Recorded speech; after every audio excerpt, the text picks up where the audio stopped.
Well, Maurice Misalowski, here we are at the ATEC Symposium on the wonderful Sunshine Coast. Now, you're a bit like me, obviously a little bit sparse on the top, but you're a futurist.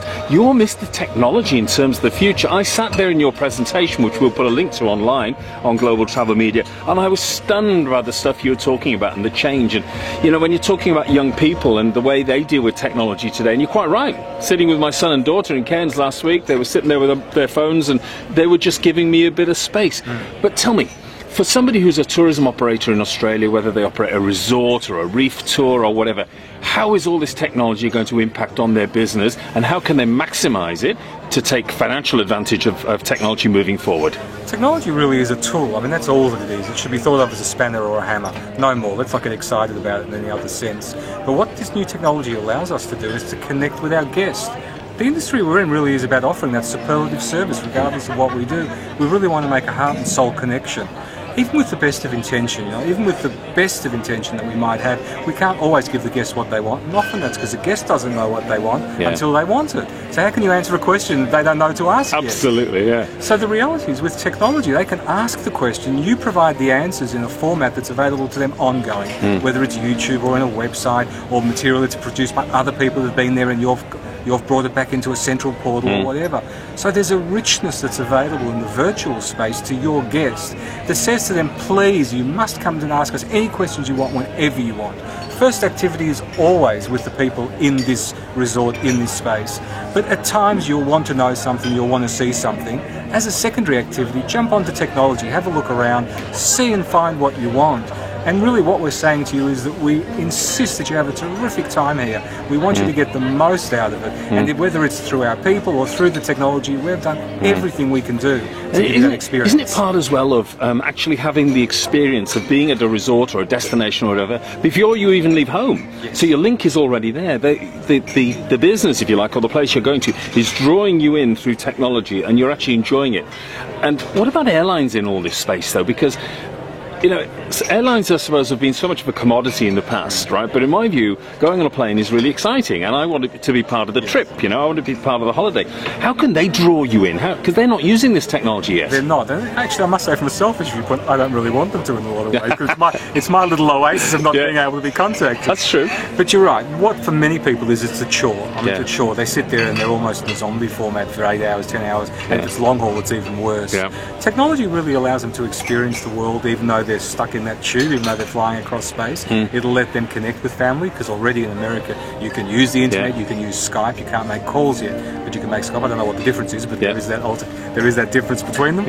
And you can really make it purposeful and useful.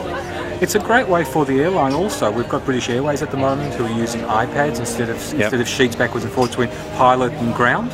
So the iPad's being used to update information, which makes it real time, makes it quicker.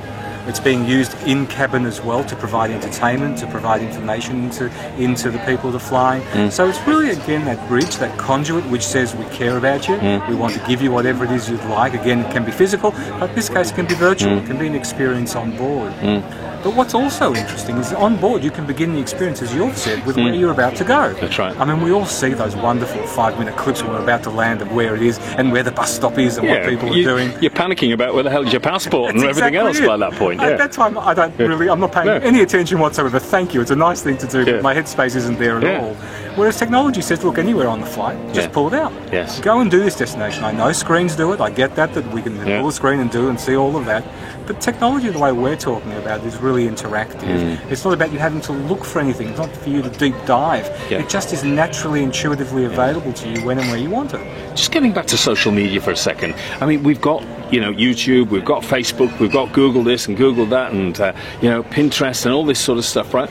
How do you resolve? I mean, I suppose it's a bit, in a sense, like going to the cinema to watch a movie, right? Which movie do you go and watch?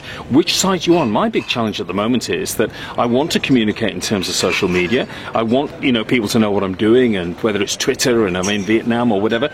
But I could spend half the day updating all this stuff. So how do you know what's the one to use, or how can it be done in an integrated manner? Great question. Let me answer that in 30 seconds. Okay. We can do that. So the answer is this. It's a strategic thing. Look, it's communication. You don't pick up the phone and just talk to anybody. You don't send the fax out to anybody. I mean, there was always a purpose for doing both. Social media is about figuring out what it is you want to say, who it is you want to say it to, and how best they want the conversation set. what I suggest is you use tools to listen. I always start with listening. Yeah. And tools, simple things like Google Alerts, which is free, Hootsuite, which is free. You go on there, you put keywords in, which should be your brand, your names, your regions, whatever it is you want to know about, and that'll go away and bring information to you whenever it finds it. You don't need to sit and watch it, it'll be there when you come in a day, a week, a month. And then start to listen to where the conversations are being had about the things that are interesting to you, that are your client base, the things you think you should be involved with. And that's always my first steps. Go for the low-hanging fruit. Figure out where people are, answer their questions, get involved in their conversations, and you'll find your feet from there.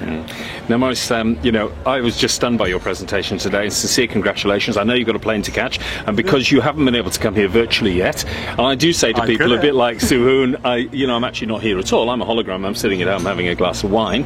Where can people find out information about your performances and about your futuristic approach to the travel industry and other industries, I presume, as well? Absolutely. So I've done about 143 industries over the years. Whoa. So it's businessfuturist.com. Businessfuturist.com.